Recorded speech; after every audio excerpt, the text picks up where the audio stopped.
Okay, abusia ba makwaba shonko so edeba Ghana Politics Avenue so abusia yembonra yensemu Paul Baffoe born in vet na ekoso no endra minority work out no abusia ene Ghana Lawyers Association ede ensem bi ababeto a omo strike hard on NPP minority it is omo sanso disgrace omo chere Nyoma A.Markins only the NPP minority no no enya nyoma ese etwakwem na omo lawyers no they are ready say omo bema papa no ababe chief justice of the Supreme Court na ono ena obetumi asesa Ghana a judiciary system na enye asem keto akra lawyer Martin Pebu e de honsem ababe to am unsubscribe ya subscribe like na share ma afofron so ensa into me enkabi aha Ghana Politics Avenue, so Madam Answer.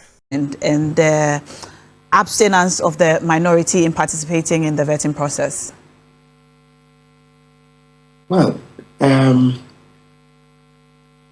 terms of neutrality, Baffoe's appointment, it's good. It's good because, he cuts the neutral, or he ticks the neutral box because, Baffoe was originally appointed, and Ghana, one of the yardsticks we use is who appointed the judge. So he was appointed to the High Court in the year 2000 by the Rawlings administration. He said he was sworn in by Professor Mills. Then 2006 was appointed to the Court of Appeal by President Akuffo. Then 2008 the same President Akuffo took him to the Supreme Court. So in terms of ideology, we're doing the paper analysis, so things we can verify. As to the real things in his head, and those says you would leave for another day. But in terms of the optics and what the appointment signal, because to go to the Supreme Court is no joke. If a president doesn't trust that you believe in his ideology, etc., you won't make it to the Supreme Court. Remember that now with over 34 million citizens, the Supreme Court doesn't have more than 17 judges. So you see that to go in, and a lawyer population of over 7,000, okay? So to go in 17 judges out of over 7,000 lawyers is extremely competitive. So the point I'm making is that his rise to the Court of Appeal and the Supreme Court, where under President Akuffo, who was president in on the ticket of the NPP. So it means that he subscribes. That's what it's supposed to mean. I mean, presidents don't toy with Supreme Court appointments. You just go and take this person. Oh, yes, just bring him. No, they do thorough checks, thorough checks. Does this guy reason like we do? Does he subscribe to property owning, democracy, fundamental human rights, all those things? Can we trust him? Or if you like, in simple language, do we like him enough? Of course. So for him to have gone up there on the NPP's ticket, so to speak, and now 18 years on, 17 it's years. the NDC administration that's making him Chief Justice. It tells you that they also trust in him. It's a huge boost for our democracy that a Supreme Court judge who made it to the Supreme Court on the ticket of the NPP, the NDC too have seen something good in him, and they say can be Chief Justice over us. And so you would see that going back, you see that Baffoe has exercised that independence of thought. At his vetting, the point was raised, and Dafiamepo was the first to raise it, that is Baffoe. To paraphrase, you've been given this position because in the election 2012 petition, you voted for President Mahama. That's why you got this position. Dafiamepo was teasing him. And he looked at it and said, no, I don't think so. Rather, what it means is that it shows my quality. I mean, just paraphrasing the answers. It shows that he's good enough for the job. Because, prior to the decision coming out, people just thought that, Baffoe Boni is a Akuffo appointee.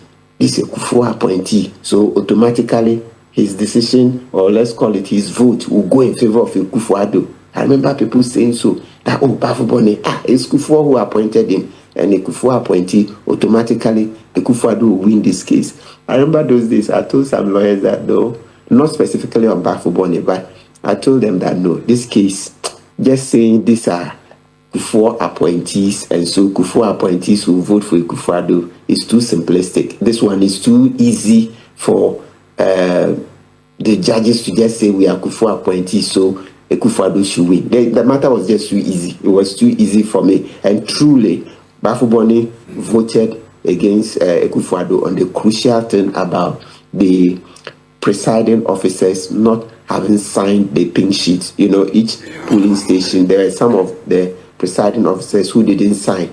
And so Akuffo Addo's argument was that all those polling stations, their elections be annulled so that they will go and rerun. But if you look at elections jurisprudence when it comes to court cases, no, once it's clear, the sovereign, the people of Ghana have expressed their will in voting, and there's no problem with how the person voted, but rather it's a signature that's not being used to authenticate it. Once all the other evidence shows that, oh, the votes are genuine, you don't use administrative failings, administrative breaches to annul somebody's vote. So I wasn't surprised when Baffoe Boni said, look, I'm not going to annul these votes. I'm not going to annul. Look, the people went to vote, and from everything I see, these are genuine votes. The votes will stand. So the key thing I'm saying is that, so you would see that having reached the Supreme Court on the ticket of the NPP and having exercised that independence of thought, that independence of mind, that integrity is something that would walk miles ahead of him. And that's how come from 2013. You see, in 2025, when we needed a Chief Justice, you see that integrity he exercised in 2013, so more than 10 years ago, so roughly about 12 years ago. You see, it has paid off. So for me, for a lot of us, we think that independence he exercised in that decision was quite pivotal, was quite instrumental in their decision to appoint him, because he's shown that, look, I'm not just a party zealot. I'm not here to vote for NPP because NPP brought me here. I look at the law, and what I understand it, what my conscience, what integrity tells me is what I'll do. Yeah. Okay, interesting analysis there. I think you've answered most of the questions on my mind on this matter. But you said you had 20 minutes to go, and that was about 17 minutes ago. So I'm just going to ask you one last question and then let you go if you must. You commented earlier about some of the reforms that Justice Baffoe Boni intends to implement should he be confirmed. And we mentioned the 24-hour courts. Exactly how feasible is it to run our courts or some courts 24 hours? How do you see it playing out in your mind? Will the courts be open That's interesting. Night? I like that. You want to see the picture. So this is how it works. I'll give you the practical example. As far as I'm aware, in Singapore, the courts sit. It's not every category of cases, but why not? The courts sit. They start sitting at 6 p.m. and some close 9 p.m., 10 p.m. You say, yes, I was in Singapore. When was that? About 7 years ago. Yeah, so we went to the courts where we were shown that, yes, this particular court, there is a night session. So they start in the evening at 6 p.m. and then go on, right? So that is where the idea that, or even if not the idea, so there's a place where I have seen it, and then we say, okay, that's how it runs, right? So you find the court sitting late into the night. Let me give you another example. You see, in the UK, over a decade ago, when the riots happened, they did 24 hours. Yes. We're sitting morning, day, night. So in the middle of the night, the judges will be in court sitting. Yeah, lawyers would come to court. Is that feasible? So you're quite so now let's answer this. When they say 24, it's not for every case, it's for emergency. Okay, maybe we should mention this. It's emergency. And there are a lot of emergency cases we have that immediately you don't have to be waiting till 24 hours. No. And let's also make the point. So when we say emergency, it's not so emergency means it's restricted category. But the bigger picture where we should be looking at is that 6 p.m., right, the court is sitting. The current one, the one Chief Justice Tokono brought, they don't sit 7 p.m., 8 p.m., 9 p.m. No, they are dental court and the rest. No, I'm not aware that they sit up to 10 p.m. But with the 24-hour court, it will be standard to work up to 10 p.m., right? Yes, maybe 11. So let's get that distinction. And the rest of the time is used for other administrative things. So let me show you. Somebody can be granted bail at 6, or let's say the court is done at, let's say, 7 p.m. The court has finished sitting, but it doesn't mean everything has come to an end. If it's important, the person who has been granted bail, maybe that night he needs to travel. His mother's funeral is Saturday morning. Yes, you have to do the order, everything, 9, 10, 11 p.m. so that they sign it. And then the police, there will be special procedures so that he'll be let go. He has to attend his mother's funeral the next morning. If the judge is granted him bail, why should the secretary, the typist, go to bed and come back the next day to come and start typing when the man needs to start traveling the night to go to his mother's funeral? Okay. So they will do all that. So it's key, trust me. Oh, we will do it and it will be marvelous. All right. Yeah, you change the mindset. All right. Thank you so much, Martin&NPP. We appreciate your time this morning, joining us all the way from the U.S. at 2 a.m. We're grateful for your time. We're grateful for your time. Back in the studio, Dr. Kawa, before I went to Martin&NPP, Dr. Ramsey was saying something. You wanted to interject, but I didn't let you. I've heard about this issue of judicial independence, that what is happening now, that the independence of the judiciary is under threat. My question is, when did we realize this? Did we have independence under Chief Justice Tokono? What is going on? Look, when she got into trouble, where did she go for counsel? My own question, if just the optics. For a Chief Justice and you have a case in court, there are a lot of lawyers, good, neutral lawyers in this country. Where did she go for counsel? And then now we have to listen to sermons about judicial independence. Where did this come from? You had problems with her representation? No, she's entitled to any. I'm just saying that just as an observer. The optics. Yeah, as a lawyer, I know there are a lot of good lawyers in town. And if I was a former Chief Justice, embroiled in this kind of dispute, and I have to go and get a lawyer, I don't know where she gets her advice from. But those people who are talking, making so much noise about all this noise about judicial independence, my question is, did we have it under Tokono? Okay. You know now, Victor, let me just make this open confession. When Justice Tokono was appointed to the High Court, that was the time we also started practice. Martin's my mate, right? She was one of my mentors. At the commercial court? Oh yes, at the commercial court, true to where she's gotten to. So sometimes it's a bit difficult coming over to profess some judgment over her. That's why I have stayed clear not to really. But you see, it is the process of the law. She has a choice. And that is the choice she preferred to exercise, right? But the optics of it, every lawyer has sworn to defend anybody, right? Provided your services are needed. But sometimes it becomes difficult, maybe when people start pigeonholing you where you belong and others. But I think that it is something we need to look at. yes, for people's perception. Perception is something that is very, it's real.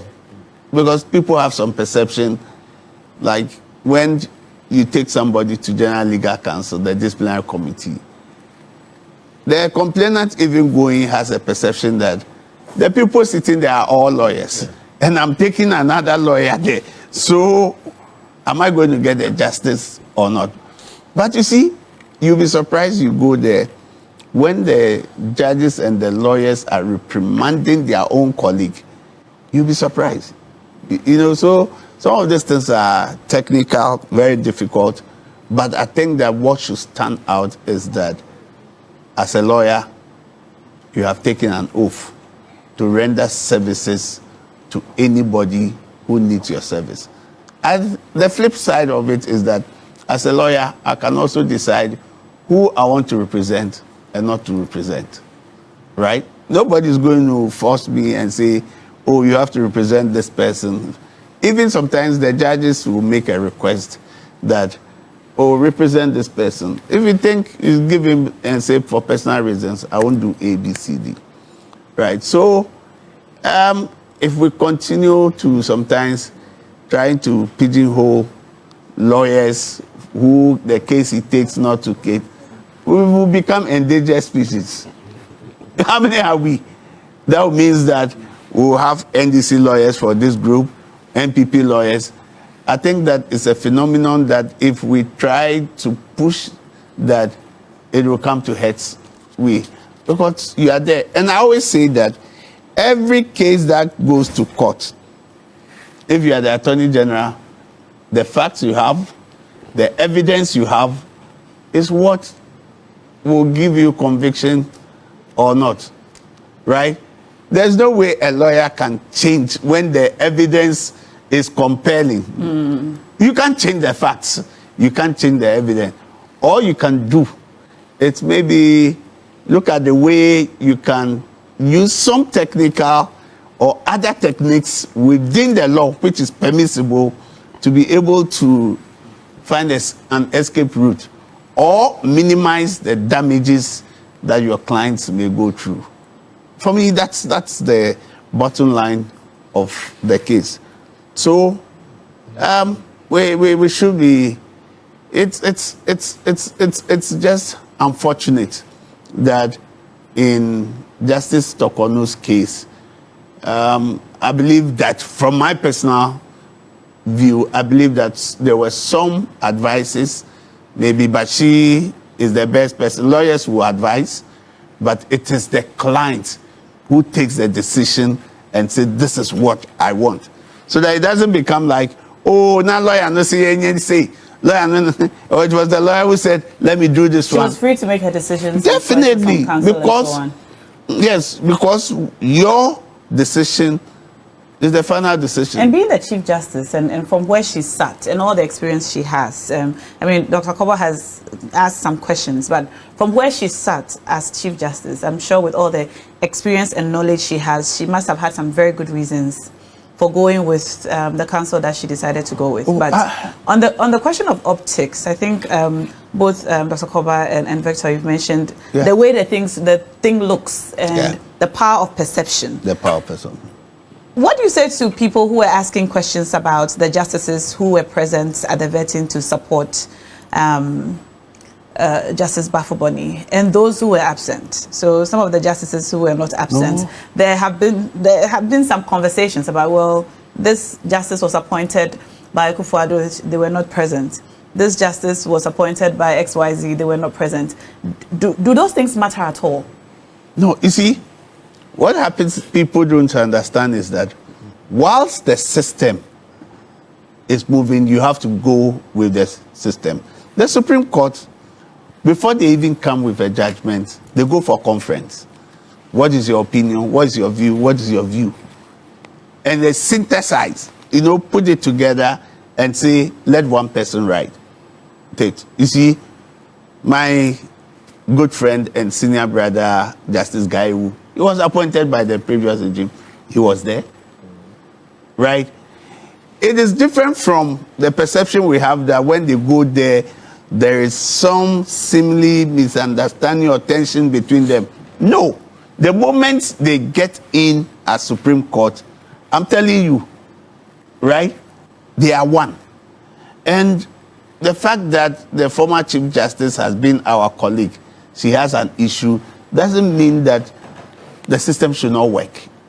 No. That's not how it works. So far as it is about the administrative head, who is also the Chief Justice, who is going to take the tenure of office, the system all goes along with the people. If some people were not there, I was supposed to have been there yesterday because they invited me to come. But because of one or two assignments, I couldn't go. And I know there are some assignments for other of the Supreme Court judges. I think the results, they are working on it to come very soon.